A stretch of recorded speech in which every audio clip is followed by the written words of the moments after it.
I am so delighted to be here in India. It is one of my favorite countries. And in fact, there is a woman from India that has been a tremendous inspiration to me to become involved in the autism world. Her name is Padma Van Kuntraman, and she's the daughter of the former president of India and a tremendous humanitarian. And I have had the opportunity of working with her after the tsunami and also working with some of the leprosy affected. And I learned how she would go out and talk to individuals to help them see a new world and a new vision of themselves. Sometimes it would be while sitting under a tree and talking to a community. It was very powerful to see her wisdom. And her wisdom, along with that of Eunice Shriver and also Esther Peterson, two other incredible women, have empowered me as a parent to also become a professional in the field of autism. Let me see if I can move this. Do I have to turn it this way? Let me show you these two pictures right here. As you can tell, this is my son, Madison, and he is age 9 in the far picture. And let me tell you what happened one afternoon as we were taking a family, or getting ready for a family outing. He was in the back seat of our car, and we were going to go to an event where there were going to be several people, and we needed to get a nose count to figure out how many lunches we were going to have. And I had already included him in our family's count. But my husband asked the number of people, and he said, "And how about Madison?" And I said, "Madison doesn't count."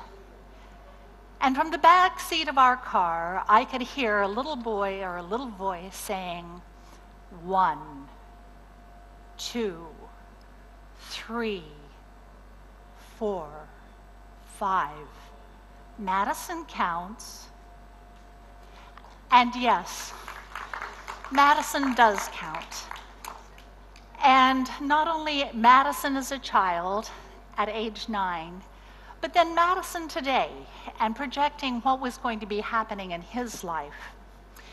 My husband is a research scientist. I've been involved in a number of things, from politics, global photography, humanitarian work, different types of things. And at one point, we looked at one another and said, we have to do something. We have been given gifts. We have been enabled. We have to make certain that not only Madison, but all of the Madisons that we can help are helped. And so we stepped forward, and we were thinking that we were going to develop a school. But by the time we did a survey, we found in the discussion that there were a lot of schools that were already out there. And when we talked to people locally and on a state basis and nationally, the thing that kept coming back to us was the idea, work in the adult arena, because there are so many needs out there and they're not being addressed. And we thought, well, fine, all right, let's give that a shot. And let's step into this arena, and we'll have a lot of people around us, and we'll be able to move forward. Now, this is in the United States, just outside of Washington, D.C. Little did we realize that when we took those steps, that we found ourselves in a wide open arena where no one else was in attendance. This was 13 years ago, and we started doing a lot of research. And we found out that there was very little being done in the field of adult research for individuals over the age of 21. And I will mention the age 21, and that comes into the American vernacular, because that's when most services end, that the high school experience is completed, and then there was a big vacuum, a huge vacuum. In fact, many people would call it a cliff. So we stepped in, and we found that there was little data. There weren't supports. Little was known about health care. Education was not really being considered for most individuals on the spectrum unless they really had interesting and wonderful abilities. But for a large portion of our population, it was not accessible. We had to start what would have been the equivalent of a college program for ourselves. 101, 102, 103, graduate school, over the past many years to start to figure out what was happening and what was not happening. I'm delighted to see today that many good things are happening now, but our son was on the verge of that tsunami of the identification of a lot of individuals.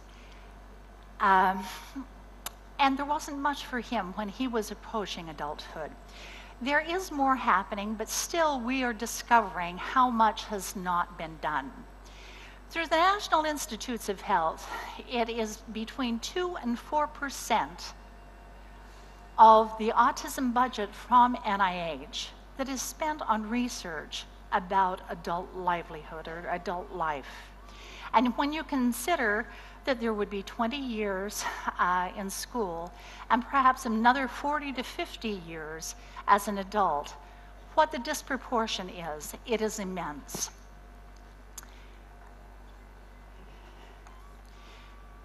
My husband was eager in many ways to step into this area, and some ways not. His science background had helped him heal children around the world from something called RSV, respiratory syncytial virus. And he found himself absolutely helpless to help his own son. At a time where we didn't know if the idea was to cure or to accept or to embrace, we've learned a lot along the way. But nonetheless, he wanted to take his abilities and his understanding of science and bring it into the arena and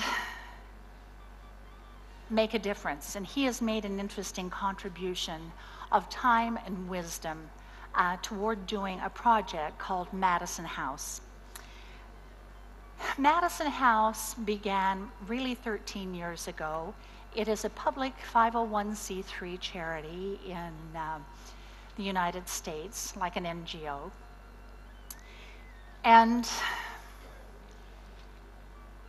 we took on looking at universities and education, how doctors encountered our population, and how we could encourage universities to educate those on the autism spectrum, as well as professionals working in the field. Let me move forward with some of the pictures here. One of the things that we have heard too for a long time is what would happen to my adult child when I am no longer around. Because really, the job of a parent is to work yourself out of a job. But when you're the parent of a child with autism, and if there are no supports around, there is no way that you can work yourself out of a job. Often parents are there 24/7. It can be very exhausting for a number of people. And as people grow older, you know, what's going to be happening? Because it really does go quickly from the age of Madison to this gentleman's age. You know aspects of prevalence here. Let me see, will this start to play if I, whoop, nope. Can you turn it on over there? Turn the video on. I want to show you what Madison House does. That should be a live feed.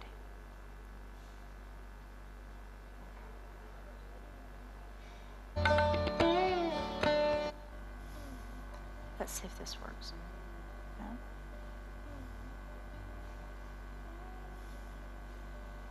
No?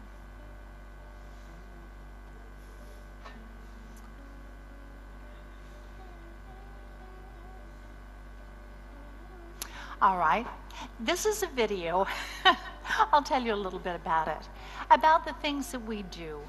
And something that is part of what we do is making a country and sometimes the world aware that at the age of 21, life goes on, because a lot of people have been very much aware of what children. Most people.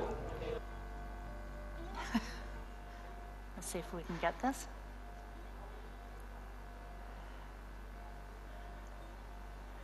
Look at people with disabilities and they see a charity case. No, that's not it. They see some. That's not it. This video, if it were to play, would talk about the things that we have been working on, and especially taking the idea that adults should not be invisible, but should be part of our community and blended into our community. Later on, if we can get this to run, I will make certain that you have a chance to see it. Let's continue on here. If this will work now.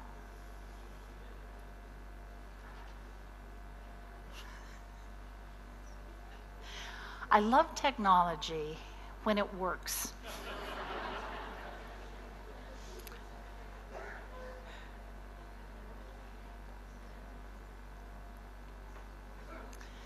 And I've got to say, for me, it usually has something like this happen. All right. Are you going to try it once more? All right. Let's go on here. We'll continue on. We've got our statistics. There is a tremendous cost to society, and these are facts and statistics from the United States, and magnify that by how many here in India. That it is estimated, and this was a few years ago out of Princeton, that it was $3.2 million for lifespan for an adult on the spectrum, or to take someone from childhood throughout the rest of their life.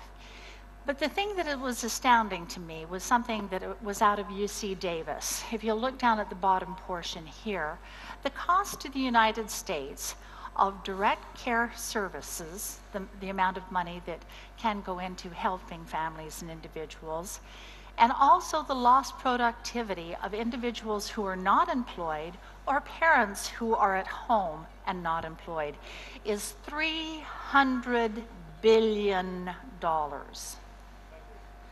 Now, I know in India you talk about billions and millions in a very different way than we do in the US. But nonetheless, that is a huge sum of money, and I can only imagine what it is here in India.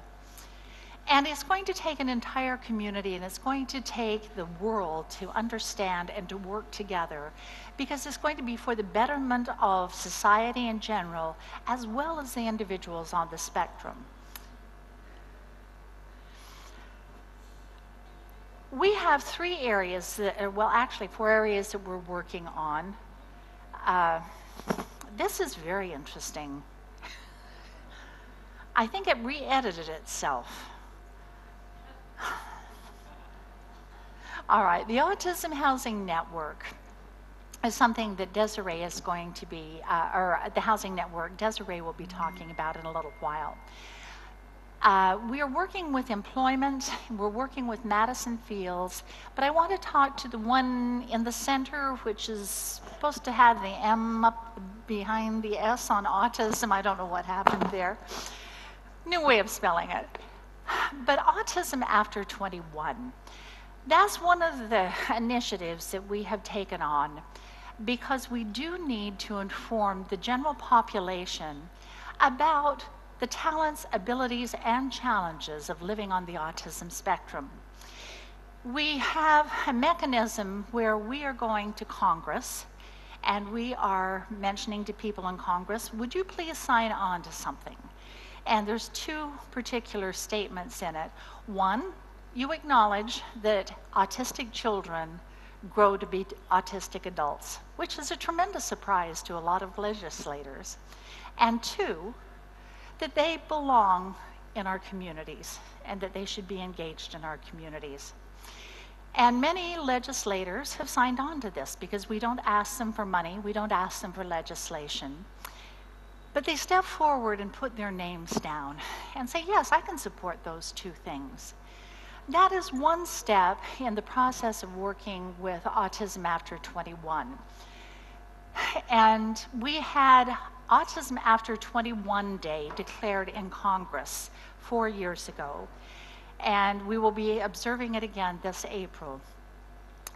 And as well as going to Congress, we go to our states and talk to our legislators, onto our counties and into our municipalities, and ask the same type of commitment on our leaders' part.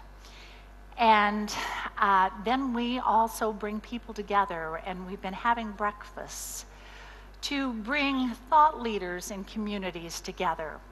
Because we want to have business people, we want to have people who are working with homeowners associations, who are working with making policies, and also people who are hiring for companies and changing attitudes. Because we feel that if we can reach the decision makers, that there will be a trickle down, because we know that there is a trickle up situation from parents and advocates, and if the two can come together, that more people will be empowered to be part of a remedy, a part of a solution, and part of coming together, so we don't miss out on the talents and abilities of individuals on the spectrum. That we have employed within our businesses individuals that are on the spectrum. It can help the business as well as the individual, and it can help us all to learn different patterns of thinking and how we perhaps may be able to deal with our other teenage children at times too.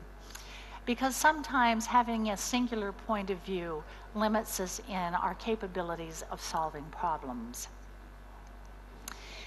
This is one of our events that we have had, and it has turned out to be very powerful. We've had governors and senators and legislators as part of this.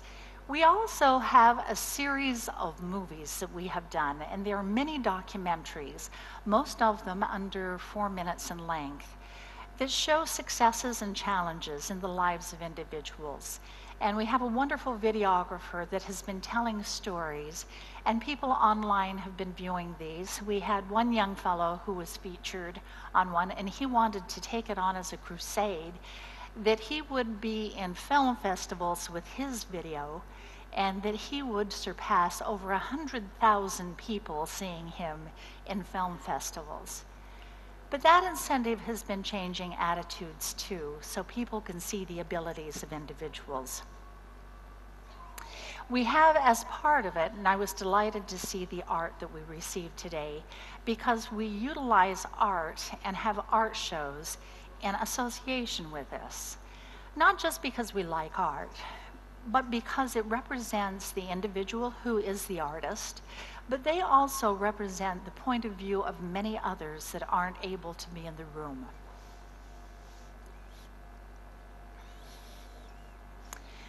The Housing Network, Desiree, who is our associate over here, she came to work with Madison House and is a powerhouse in understanding the options of housing across the country. She'll be speaking next, and she can tell you more about the work that she's doing. As we have our Autism After 21 events, we challenge people to commit to hiring individuals for their companies, for their law firms.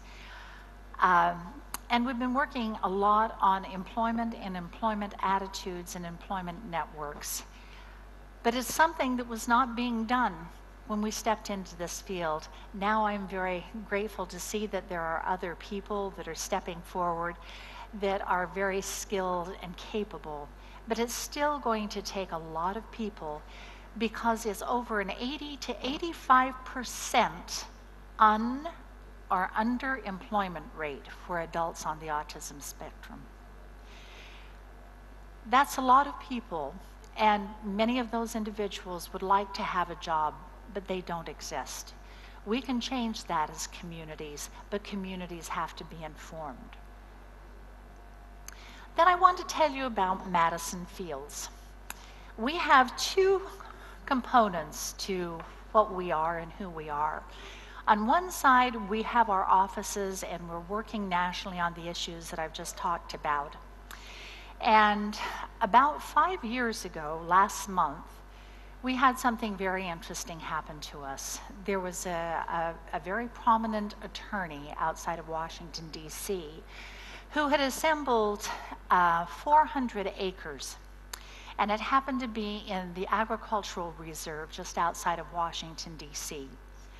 And he was looking for a 501c3 to give the equity of a farm to.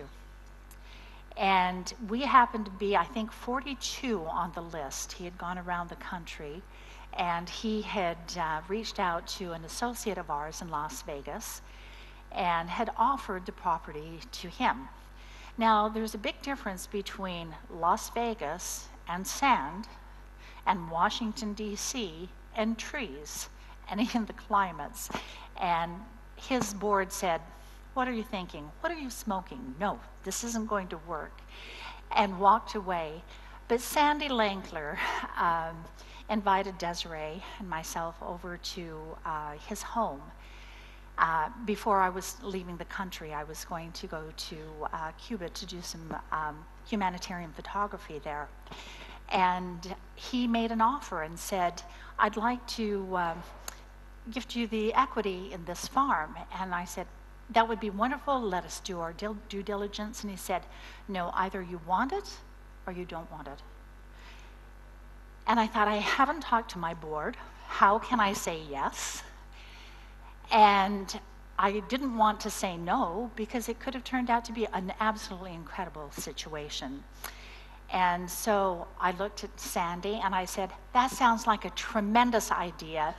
I've got to catch a plane shortly, and thank you, and we can talk a little bit later." And come to find out, when I returned 10 days later, we had been placed in his will. And I don't know if it works the same way in India, but that means that when you pass away, that certain entities can be specifically given to other entities. And we still didn't think that we could accept the farm. And 10 days after that, Sandy passed away. So it put us in a situation where we could look at what having a farm might be, and what having 400 acres in an agricultural reserve where there's a lot of restrictions on the land. You have to do things agriculturally. You can't have mega schools or mega churches or large shopping centers, anything like that. You have to keep it agriculture. And we decided to accept it. And that added a huge other component to Madison House, and it is called Madison Fields. But we have a therapeutic riding center. You can see that at the top of the picture. We have barns, we have houses. We now have some conference centers where not only those that are exploring issues on autism can come and gather and have a chance to talk about the issues facing us. We also have an opportunity to make this a very integrated situation. And in this integration, we are including veterans, and we have a program where veterans are working alongside some of our individuals that are on the spectrum. And it seems to benefit both, because many of our veterans have been very giving people, but they have found themselves coming back and not necessarily having all of the skills that they wish they had had, because they're very specifically trained often when they go into the military young. But we can offer job training for veterans along with our individuals. And you may say, how could working on a farm help somebody who may end up having a job in an office? But when we can teach how you are arriving someplace on time, taking on a project, working with others, knowing when to take a break and when not to take a break, how to be reciprocal within your community and working on projects together, and how to begin a task, do the task, and complete the task, those are all translatable skills that can go on elsewhere. And so some of the things that we are doing here are starting to translate into jobs elsewhere. We're still fledgling because not only did we have to learn the landscape of what it is to be the only organization looking at lifespan issues in the country, but then to take on a 400-acre farm. And you say, is that kind of crazy? No, it's not just kind of crazy, it's big time crazy. But there's a reason behind it. We needed to have an opportunity for us to see firsthand what it was that we were trying to communicate with the rest of the country. There are so many lessons that we have learned, and we want the nation to learn. We want the world to learn. Because the more that we learn, the better we become, the better the world is in a situation for our loved ones and those that we work with. It can be a better world if we all come together. And utilizing this farm has given us the opportunity to do that, and we also have events for the general population. One of our events this last summer happened to be Field and Fiddle, where we had country music and vendors and crafters from throughout the agricultural reserve. And many people came there, and they were there side by side with our population. And it was normal. It was accepted. It was fun. It was inviting. And what type of a message does that send to the rest of the community where there can be a great deal of comfort?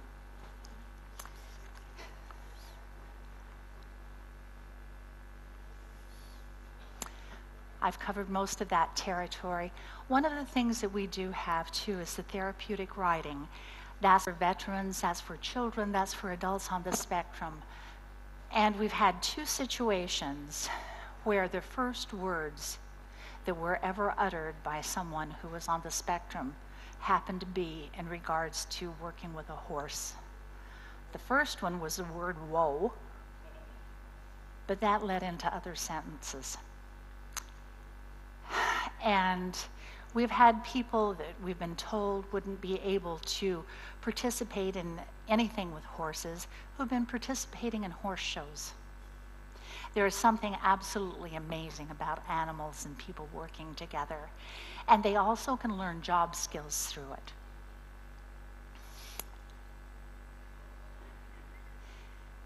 This is one of our barns. We're putting that together so we can have more community events and weddings, and that our community can start to put things together so others can come and have celebrations on our property and learn skills that perhaps you can take to hotels or restaurants or different places for employment. So with that, I'm going to call it an end. I've got 2 minutes, I believe, for can we do questions directly here?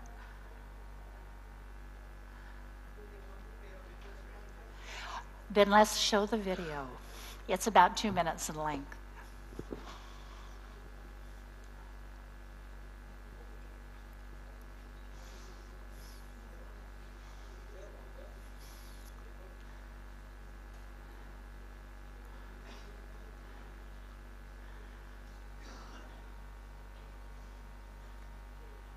Keep your fingers crossed.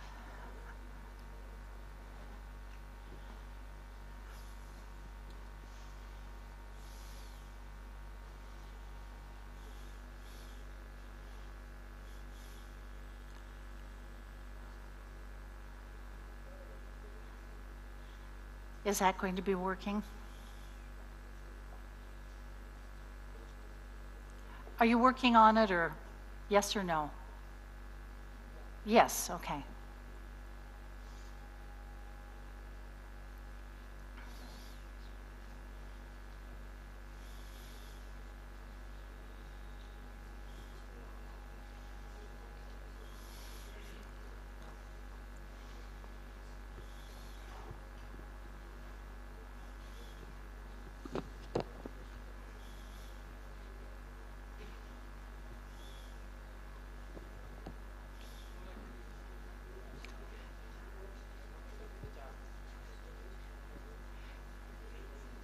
Is it working? I can end.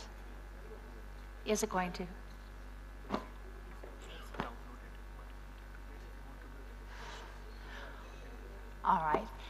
I'm told that I have a couple, oh, here we go, all right. Is there volume? Tirelessly interacts raise the visibility of adults around the spectrum and the lifespan provided with the right tools. Individuals with autism learn how to operate and succeed in an otherwise confusing environment, inadequate health care. But at age 21, across the country, our friends lose access to valuable adults to navigate this and make sense of their world. And the clock is ticking. This year alone, join Madison House Autism Foundation today. It can be difficult to discover how someone can learn more, give support, and take action. Being aware of what is hidden from you is even more challenging. In the United States, a child with autism becomes an adult with autism every 10 minutes. Autism is a lifelong developmental disability that alters the way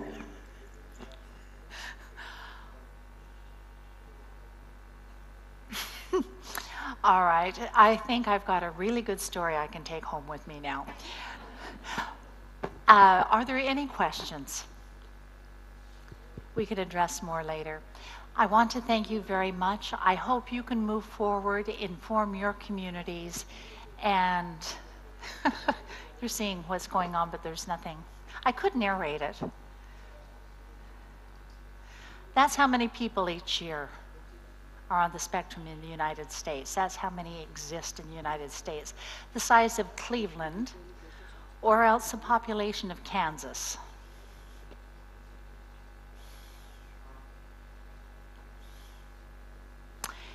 And these are the areas: medical, housing, education, or people can sit home and watch a video. The 300 billion that we had talked about a while ago. And what are the talents and skills that people have? At Madison House, we work to try to take the tip of the iceberg that people see and show the totality of it.